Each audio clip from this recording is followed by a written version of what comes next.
সুকান্ত ভট্টাচার্যের লেখা সুচিকিৎসা। বদ্রীনাথের সর্দি হলো কলকাতাতে। আচ্ছা করে জুলাপ নিল নসিনাকে দিয়ে। ডাক্তার এসে বলল বড়ই কঠিন বেমো, এসব কিছু চিকিৎসা? আরে রাম, আমার হাতে পড়লে পরে এক্স-রে করে দেখি রোগটা কেমন কঠিন কিনা, আসল কিংবা মেকি। থার্মোমিটার মুখে রেখে সাবধানে থাকুক, আইস ব্যাগটা মাথায় দিয়ে একটা দিন তো রাখুক।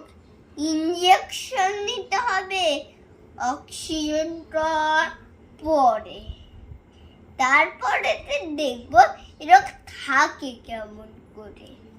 পল্লীগ্রামের বদ্রীনাথ অবাক হলো বাড়ি। সর্দি হলে এমন ধরো, ধন্য ডাক্তারি। ধন্যবাদ।